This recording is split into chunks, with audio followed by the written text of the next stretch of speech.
Parlons maintenant de ses caractéristiques techniques et commençons tout d'abord par son écran. Celui-ci est de technologie IPS LCD qui va être vraiment parfait à visualiser dans n'importe quelle situation, autant en plein soleil qu'à des angles extrêmes. Celui-ci affiche des couleurs plutôt naturelles à l'œil et réussit à bien gérer la luminosité et le contraste. Il sera donc parfait pour du multimédia.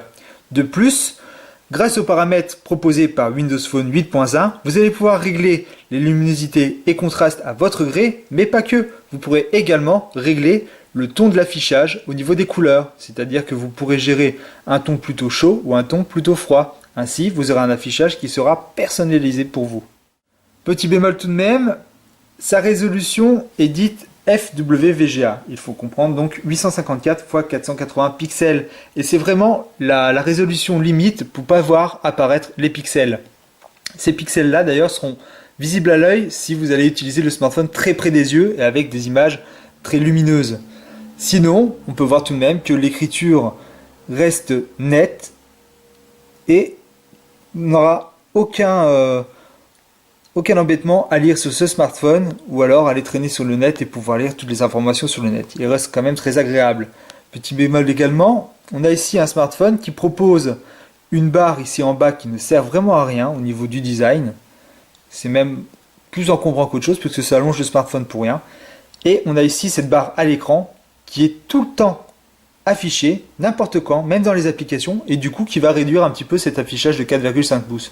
C'est un petit peu dommage de ne pas avoir laissé ici des boutons tactiles ou alors de supprimer carrément cette barre noire qui ne sert à rien et qui vient rallonger le smartphone. Sinon, au niveau des nouveautés de Windows Phone 8.1, on va trouver des tuiles transparentes. Donc ces tuiles en fait sont des tuiles actives qui vont laisser apparaître un papier peint que vous allez sélectionner dans les paramètres. C'est plutôt sympa et ça rajoute une petite touche encore plus personnelle à cette interface métro qui laissera apparaître des tuiles de couleurs des applications que l'on connaît déjà, ou alors des couleurs que vous aurez sélectionnées dans les paramètres. Et bien évidemment, celle-ci continue à faire apparaître les notifications et les informations sur celle-ci, pour rendre bien évidemment plus vivant cette interface métro qui est vraiment sympa. Vous pouvez voir que le tout est très fluide et très bien géré. Il s'agit ici du processeur très bien connu dans le moyen de gamme, qui est le processeur Qualcomm Snapdragon S400. Il est cadencé à 1,2 GHz. Alors c'est un 4 cœurs et il est soutenu par seulement 512 mégaoctets de mémoire RAM. Alors attention à certaines applications qui pourront demander peut-être un petit peu de ressources processeur.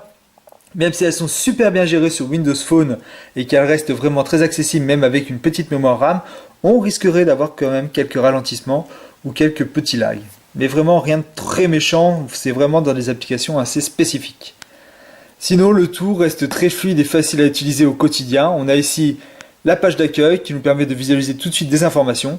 Et ici la page des applications que vous pouvez sélectionner et qui sont rangées par lettres. Donc vous pouvez les sélectionner hop, en paramètres rapides ici. Vous avez également l'écran d'accueil donc qui est sélectionné dans les paramètres avec la couleur que vous voulez choisir, comme ça l'écriture apparaît de la couleur que vous avez utilisée, soit avec un arrière-plan clair, soit avec un arrière-plan sombre. Le sombre va bien évidemment économiser de la batterie. Vous pouvez choisir la photo parmi votre pellicule, des photos d'arrière-plan qui vous sont données déjà directement avec le smartphone, mais également aller les chercher sur le cloud, par exemple OneDrive, ou alors sur les réseaux sociaux. Vous pouvez aussi directement en prendre une, et comme ça la faire apparaître directement en arrière-plan. Vous voyez, ça se fait très vite. Vous sélectionnez cet arrière-plan, et voici que mon arrière-plan a changé. Vous avez également la possibilité, et ça c'est aussi la petite nouveauté bienvenue pour certains, avant les smartphones n'avaient pas cette possibilité, sauf les smartphones à large écran ou les tablettes, d'avoir 3 x 2, c'est-à-dire 6 en largeur, 6 petits carrés à afficher, ou alors 3 gros carrés, ou alors une bande et un carré. Donc ça c'était possible avec les tablettes, et bien c'est maintenant possible sur les petits écrans. Vous allez donc pouvoir afficher beaucoup plus d'informations. Donc vous voyez ici que mon carré, si je veux, et bien je peux le déplacer ici pour le mettre avec celui-ci. Vous allez donc avoir une personnalisation encore plus poussée qui vous permettra de visualiser les carrés comme vous le désirez. Pour ceux qui ont peur de passer d'un téléphone classique à un téléphone tactile, ou même sur un Windows Phone, on s'y retrouve vraiment très facilement. C'est vraiment très intuitif, très fluide, très agréable à utiliser au quotidien. C'est vraiment un système qui est très sympa et qui se prête vraiment facilement pour des smartphones d'entrée de gamme. Alors vous voyez, là je pianote très vite, je suis en train de faire plein de petits changements sur l'écran d'accueil, tout se fait vraiment très rapidement. Une autre nouveauté qui vient se rajouter aux notifications que les vignettes peuvent laisser apparaître, comme celle-ci, ou encore la vignette actualité qui s'anime et qui donc anime encore plus l'écran d'accueil, c'est ici la petite barre qu'on descend pour laisser apparaître vos notifications d'applications. Alors là, ils sont au nombre de 2 applications, Hotmail ou Outlook. Vous voyez qu'ils apparaissent par groupe. Et vous allez donc pouvoir visualiser les derniers mails ici pour Hotmail que je viens de recevoir et que je pourrais sélectionner au doigt. Par contre, et ça c'est un petit peu dommage, c'est que si vous voulez le supprimer, vous êtes obligé de le lire pour ne plus le voir apparaître ici. Et donc, si vous voulez supprimer un à un, cela n'est pas possible. Si vous essayez d'en supprimer un, vous supprimez en fait toutes les notifications du groupe de l'application. Donc là, si je veux supprimer qu'une seule notification pour Hotmail, et bien en fait, je supprimerai toutes les notifications d'Hotmail. Il ne me restera plus que les notifications d'Outlook. C'est un petit peu dommage, puisqu'il y a certaines notifications, comme celle-ci par exemple, où je n'ai que cette phrase-là et rien d'autre, que je peux lire directement, que je pourrais supprimer, mais bon, je serai obligé de supprimer toutes les notifications du groupe. Ça, c'est un petit bémol. Autre chose intéressante, vous voyez ici des paramètres rapides. Alors, ça a été un petit peu emprunté à un OS concurrent, mais c'est vraiment bienvenu pour Windows Phone. Il lui manquait ça, maintenant Windows Phone là, et c'est vraiment sympa. Donc, ces petites vignettes-là, elles sont au nombre de 4 maximum, vont vous permettre d'accéder à certaines fonctions du smartphone, comme le mode avion, la luminosité, vous pouvez la régler comme ça très vite, la localisation, activer ou non GPS, et bien évidemment, activer ou non directement le Wi-Fi.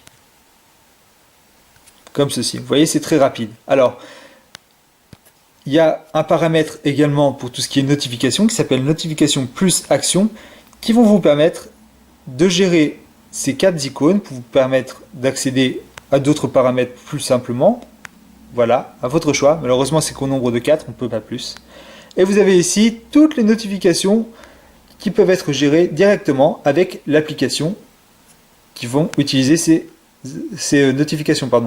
Donc du coup, on peut activer la bannière. Donc c'est la petite notification Toast qui apparaît sous forme de bannière, vous donnant donc les premières informations de cette notification avec la première ligne et l'application à laquelle elle s'y réfère. Vous pouvez l'activer ou non aussi pour qu'elle apparaisse ou non dans la barre de notification. Vous pouvez bien évidemment afficher ou non cette bannière. Si vous trouvez que ça ne sert à rien d'avoir la bannière en plus des notifications qui apparaissent ici, vous pouvez la désactiver. Bien vu au niveau de ça par rapport à Windows Phone 8.1. Vous pouvez ou non activer le vibreur pour ces notifications, pour cette application, et lui choisir un son propre parmi différents sons. C'est vraiment génial. Donc on a une ultra personnalisation de ces notifications qui se fait très simplement puisque tout est noté ici dans ces paramètres de notification. Pareil pour l'écran de verrouillage, celui-ci va changer un petit peu. Vous allez avoir accès à un arrière-plan que vous allez choisir parmi différentes applications. Vous avez aussi la possibilité de choisir d'afficher des notifications. Ici, on a les notifications du calendrier, mais je peux choisir parmi toutes ces notifications. Si je veux voir apparaître mes notifications Hotmail, par exemple, eh bien, celles-ci vont être mises en écriture lorsque j'éteins le smartphone. Alors, je ne sais pas si j'en aurai une ou pas. Donc là, j'en ai pas, vous voyez. Par contre, si je vais choisir la notification, par exemple, du calendrier, je pense que je devrais en avoir une. Et dès que je l'allume, eh bien, je vois qu'ici, j'ai une petite notification qui apparaît et que je dois céder un anniversaire. Donc voilà, c'est une notification qui apparaît ici sur l'écran de verrouillage qui est plutôt sympa. Et bien évidemment, avec Windows Phone, vous avez la possibilité également de choisir les notifications qui apparaîtront, donc un appel oublié, absent, ou alors un message que je viens de recevoir. Toujours avec le nom du message qui apparaîtra sur la droite et le nom du réseau, donc pour la carte microSIM 1 et microSIM 2, qui apparaîtront avec les petits chiffres ici. C'est vraiment sympa. Donc voilà, au niveau de Windows Phone 8.1, au niveau des grosses choses que les fans de Windows Phone attendaient, et que le grand public trouvait dommage de ne pas trouver alors qu'il était disponible déjà sur les autres OS. Donc c'est rattrapé avec Windows Phone 8.1 pour ce Nokia Lumia 630. Vous aurez la possibilité de mieux gérer encore votre affichage, le personnaliser et surtout avoir une meilleure interaction avec vos tablettes ou PC Windows 8.1, puisque par exemple si vous changez la couleur de vos vignettes, la couleur principale de vos vignettes, si vous la changez sur votre smartphone, et bien vous allez avoir cette couleur qui va changer également sur votre PC ou tablette Windows 8.1. Et on a une interaction comme ça, par exemple pour des applications qui pourront être sauvegardées directement via les paramètres. Donc vous avez une sauvegarde qui peut se faire sur le cloud. Vous pouvez synchroniser les paramètres avec tous les périphériques, que ce soit le thème, les paramètres de l'application. Donc si vous jouez à une application sur votre smartphone Nokia par exemple, et ben vous pourrez continuer votre partie sur votre tablette ou sur votre PC si vous avez téléchargé l'application sur votre tablette ou PC. C'est vraiment génial. Pareil pour Internet Explorer, vous allez retrouver tout ce que vous étiez en train de lire sur votre Nokia, et ben vous pourrez le relire encore avec Internet Explorer 11 sur votre PC ou tablette. Avec Nokia pour l'instant et Windows Phone 8.1, on attend véritablement Cortana. Cortana, c'est un assistant virtuel qui va apprendre au fur et à mesure avec vous à vous donner des informations pertinentes et à fonctionner avec vous. C'est-à-dire que plus vous allez l'utiliser, plus elle va apprendre de vous et plus elle vous donnera des informations pertinentes et fera exactement ce que vous attendez. Tout ça se fait vocalement, c'est un outil qui va être très puissant, qui va surpasser facilement tout ce que vous connaissez de vocal aujourd'hui au niveau des smartphones. Malheureusement, celle-ci est pour l'instant disponible uniquement aux États-Unis. Mais avec Nokia, vous pouvez, si vous voulez tester, si vous êtes bilingue, vous pouvez tester donc cet assistant virtuel qui est Cortana en changeant la langue et la région et en mettant comme région États-Unis et la langue anglais. Donc si vous êtes bilingue, vous pourrez parler en anglais avec Cortana et faire toutes les petites choses que vous voulez. Et ça apparaît seulement pour les Nokia. Autre téléphone Windows Phone, vous oubliez, ça ne fonctionnera pas. Je vais lancer un jeu pour vous montrer un petit peu comment celui-ci se comporte au niveau du haut-parleur et ensuite je vous parlerai un petit peu de l'appareil photo et de son autonomie. Alors, vous pouvez voir que le chargement se fait bien. Alors vous voyez, là je suis en train de boucher avec mes doigts la sortie haut-parleur, malheureusement au dos. Il faudra donc faire attention de bien placer ses doigts. Ça va que la sortie est quand même assez petite. Le son qui va sortir sera moyennement puissant et de qualité moyenne. On n'a pas une grande qualité de son, même si le son a été amélioré par le système. Donc je vais vous lancer une course pour qu'on puisse voir un petit peu la qualité de jeu et de fluidité du système. Malgré qu'il ait seulement 512 mégaoctets, vous allez voir que ce jeu tourne à la perfection. Alors j'ai déjà fait plusieurs démonstrations de ce jeu qui est Asphalt 8 sur des systèmes Android. Là je le fais sur un système qui est beaucoup plus modeste, sur ce Nokia avec un Qualcomm S400 et vous allez voir que tout répond à la perfection. Je vais vous laisser le son pour en profiter. Vous pouvez voir déjà qu'au niveau graphique c'est génial. Donc au niveau son c'est pas ça qui est ça, comme on peut l'entendre. C'est un petit peu dommage.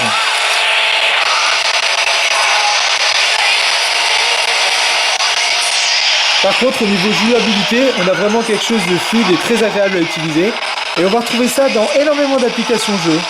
En plus, au niveau des applications jeux, on a quelque chose de très sympa avec le Xbox Live, qui vous permettra d'avoir des expériences de jeu avec des jeux de très bonne qualité. Vraiment sensationnel sur Windows Phone. Alors là, j'ai bouché juste un petit peu le haut-parleur. Vous voyez, c'est un petit peu gênant quand on joue des fois, on ne fait pas très attention, on va boucher très vite le parleur. Donc le son à fond, c'est une très mauvaise idée.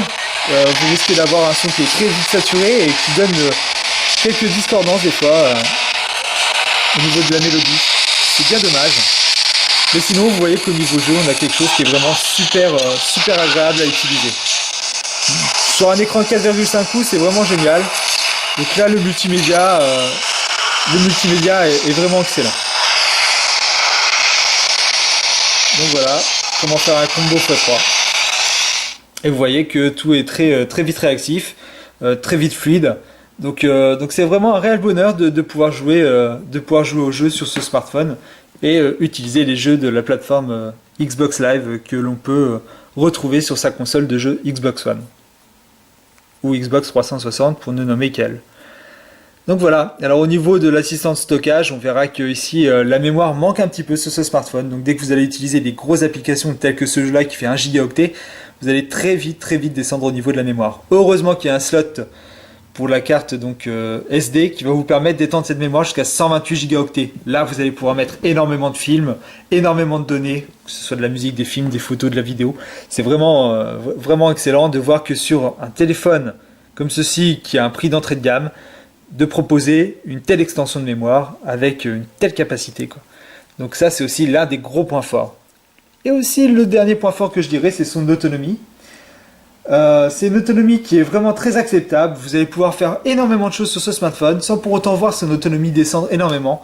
Windows Phone 8.1 est super bien réglé pour ce qui est de la gestion de l'autonomie. Et là, on le retrouve avec ce Nokia donc 630 qui aura une autonomie de 1 à 2 journées. Tout dépend comment vous l'utilisez, bien évidemment. Si vous le sollicitez beaucoup, il faudra le recharger en fin de journée, en toute fin de journée, hein.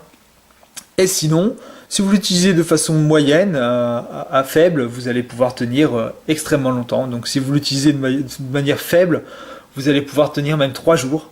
Ça, c'est vraiment génial sur ce genre d'appareil où d'habitude l'autonomie est quand même un petit peu à la traîne, on va dire. Au niveau de la photo, ce smartphone s'en sort vraiment très bien. Et on est même étonné par rapport au prix auquel il est proposé. Si celui-ci souffre du manque de flash, ce capteur de 5 mégapixels se trouvera être très redoutable, que ce soit en extérieur tout comme en intérieur. Bien évidemment, une fois que la luminosité va être très basse, l'intégration du système Nokia pour le traitement de la photo fait que on va avoir une photo avec énormément de grains qui apparaît. Ça, c'est juste le petit bémol, malheureusement. Et le flash aurait permis de rattraper tout ça. Sinon, on a une application photo basique qui peut se transformer en application photo grâce à Nokia Camera ou Nokia Cinematograph, avec une pléthore d'options qui vous permettent de vraiment travailler la photo comme vous le désirez. Vous pouvez laisser tout automatique, ou alors très simplement venir régler de façon très rapide beaucoup de paramètres tels que l'exposition. Tout se fait avec cette petite barre. Alors elle est vraiment petite, malheureusement. On aurait bien aimé qu'elle soit un petit peu plus grande pour pouvoir vraiment venir chercher les options beaucoup plus facilement. Puisque là, il faut vraiment mettre le nez dessus pour vraiment venir choisir avec son doigt l'option. C'est un petit peu dommage. Ici, on a la vitesse d'obturateur. Donc vous voyez, c'est vraiment très rapide et c'est vraiment très simple avec cette petite roue là qui vient d'apparaître quand je sélectionne cette option. Donc on peut mettre sur automatique ou alors choisir comme on veut. La sensibilité de votre capteur qui s'appelle sensibilité ISO. Ici la mise au point sur laquelle vous pouvez jouer sur le bokeh, c'est-à-dire que vous avez un personnage en premier plan et un arrière-plan. Et bien vous pouvez faire que l'arrière-plan devienne tout flou ou alors le premier plan qui devienne tout flou. Comme ça vous avez une image qui vient donner plus de profondeur, on va dire, une photo qui a plus de profondeur, et vous allez pouvoir centrer vraiment votre photo sur votre personnage. Alors par exemple, si mes doigts sont ici, on les voit de façon plutôt nette. Je vais venir bouger ici l'option sur M, on va voir que on a le fond qui est net ainsi que mes doigts. Alors malheureusement, je voulais avoir un meilleur rendu sur la vidéo. Alors, je ne sais pas si vous pourrez le voir exactement. Là, on a le plan arrière qui est très net. Le plan avant qui est un peu moins. Ici, on a les deux. Donc, l'arrière-plan net, le devant également. Et ici, on a l'arrière-plan qui devient flou avec mes doigts qui sont nets. Et hop, la photo est prise instantanément. Alors bon, ça, la petite mise au point là, c'est vraiment sympa. C'est très intuitif. Et vous allez pouvoir faire des photos de super bonne qualité et surtout qui vont donner une très bonne impression avec ce bokeh. Et pourtant, il ne s'agit qu'un petit capteur de 5 mégapixels. Et vous avez également ici la balance des blancs qui vont vous permettre de régler quelle est la source lumineuse de votre photo. Si on revient ici au menu qui est serré, vous avez ici les LED qui apparaissent. Donc c'est une photo qui va prendre en considération beaucoup de texte. Ici, photos faites de nuit ou sombre, et ici donc les photos faites en toutes conditions, y compris sportives. Vous pouvez voir aussi ici que vous avez l'option flash, bien évidemment elle ne fonctionne pas puisque nous n'avons pas de flash ici. Sinon vous avez également donc Nokia Cinematograph qui vous permet de prendre une petite scénette en vidéo de quelques secondes, sans bouger votre smartphone. Vous prenez votre scénette, alors là j'ai pris une voiture, je vais l'ouvrir dans Cinémagraphe pour que vous puissiez voir, et vous allez pouvoir choisir une partie de la scénette qui va s'animer et tout le reste va rester fixe. Alors ça donne des images un petit peu bizarres comme ça, un petit peu chelou, donc vous voyez ici que la voiture est fixe et hop, d'un seul coup ça bouge ici sur l'image. Voilà. Alors ça peut être marrant dans certaines situations, par exemple une photo de soirée où vous allez avoir tout un moment où tout le monde va être fixe et il y aura juste un mec en train de sauter. On ne sait pas pourquoi dans la photo, mais c'est le seul truc quoi qui serait un petit peu rigolo quoi. Pareil, vous pourrez faire des photos qui font un petit peu peur, c'est-à-dire regarde ma photo et d'un seul coup il y a un personnage qui saute sur le côté comme ça que vous n'avez pas vu arriver. Et je l'ai fait une fois et on s'est bien marré. Donc voilà, Nokia Cinémagraphe, c'est une petite application qu'on connaît pas sur les autres smartphones et qui est ici intégrée à ce Nokia 630 Dual SIM qui vous permettra donc de faire des photos animées plutôt sympas. Donc voilà pour au niveau de la photo. Donc comme on peut le voir, il n'y a pas de photo, enfin de capteur photo avant. En conclusion, ce Nokia Lumia 630 Dual SIM a tout pour plaire. Son OS Windows Phone 8.1 permettra d'avoir une très belle personnalisation de son écran d'accueil dynamique, avec en plus l'apparition des notifications qui est bienvenue. De plus, l'interaction qu'il y a entre le Windows Phone 8.1, les PC et tablettes Windows 8.1 permet d'avoir une plus grande facilité d'utilisation et une très grande expérience dans chaque domaine. C'est l'un des points forts et la plus-value de ce smartphone. En attendant bien évidemment Cortana, l'assistant virtuel, qui devrait être une sacrée bombe et jeter un sacré pavé dans la mare. Petit bémol tout de même, ce smartphone souffre un petit peu au niveau du son, qui ne permettra pas une immersion totale au niveau de la vidéo ou du jeu vidéo. C'est peut-être le petit défaut qu'il y aura avec le manque de flash. Sinon, mis à part cela, au niveau de sa conception, on a un produit qui est vraiment très solide, facile à prendre en main, quelle que soit la main, avec des coques interchangeables et personnalisables à notre gré. Ça, c'est vraiment un gros point aussi fort de Nokia, et c'est vraiment excellent de l'ajouter sur ce 630 Dual SIM. La possibilité d'utiliser deux cartes micro SIM, donc pour l'utiliser par exemple en même temps avec un réseau personnel et professionnel. Et surtout l'extension de mémoire, car celle-ci est un petit peu juste sur ce smartphone puisqu'elle est seulement de 8 Go en mémoire interne, mais vous pouvez l'étendre avec une carte mémoire qui a une très grosse capacité puisque vous pouvez mettre une carte micro SD allant jusqu'à 128 Go. Ça c'est vraiment énorme et je crois que sur le marché de l'entrée de gamme, moyenne gamme, on trouve très peu d'appareils proposant ce genre de prouesse. Donc c'est vraiment très excellent de pouvoir permettre cela. Au niveau de la batterie, celle-ci est interchangeable et donc vous allez pouvoir utiliser deux batteries par exemple si vous êtes en déplacement, au lieu d'avoir un chargeur de voyage. Donc c'est vraiment sympa aussi également d'avoir une batterie amovible, sachant tout de même qu'on a une très bonne autonomie sur ce genre d'appareil qui permettra d'aller jusqu'à 2 jours facilement si vous l'utilisez de façon moyenne. Et donc du coup l'échange de batterie ne sera peut-être pas nécessaire. Je ferai aussi un petit coup de gueule par rapport à certaines personnes qui vont venir acheter des Windows Phone et qui se plaignent du manque d'applications. En effet, c'est vrai que le store va souffrir d'un manque de certaines applications telles que des jeux grand public et notamment des jeux qui sont très présents sur Facebook comme par exemple Candy Crush. Alors c'est vrai que c'est dommage, il manquerait certains jeux pour que Windows Phone soit vraiment séduisant et grand public. Espérons que les choses évoluent en ce sens. Mais s'il vous plaît, si vous achetez un smartphone, renseignez-vous un petit peu avant pour savoir si sur le market justement, il va y avoir les applications que vous désirez. En effet, beaucoup se plaignent de Windows Phone en l'ayant acheté sans connaissance de cause, sans savoir également ce qu'il y avait sur le market. Et donc du coup, ils sont déçus par le manque des jeux qu'ils utilisent énormément à la maison ou qu'ils utilisaient sur leur ancien smartphone et qu'ils ne retrouvent plus sur Windows Phone. Et ça, c'est dommage puisqu'ils vont décrier sur un OS qui est vraiment très performant, qui est vraiment très bon et qui normalement au niveau des applications offre une pléthore d'applications vraiment sympas au niveau de la bureautique, vous permettant de faire énormément de choses. Il continue à s'étoffer au fur et à mesure du temps, mais on trouve également de très bons jeux, notamment grâce à l'application jeu qui se trouve sur ce Windows Phone et qui est en directe interaction avec le Xbox Live. Et ça, c'est un très gros point fort que certains gamers vont vraiment apprécier s'ils ont une Xbox One ou 360 par exemple. Donc voilà, j'ai fait ma petite conclusion. J'espère que cette démonstration vous aura plu. Vous en connaissez maintenant un petit peu plus sur ce Nokia Lumia 630 Dual SIM et également sur Windows Phone 8.1. Je vous invite également à vous abonner à notre chaîne YouTube afin de rester informé des dernières nouveautés en termes de smartphones, tablettes et objets connectés et nomades. C'était Dorzio pour Génération Mobile. À bientôt.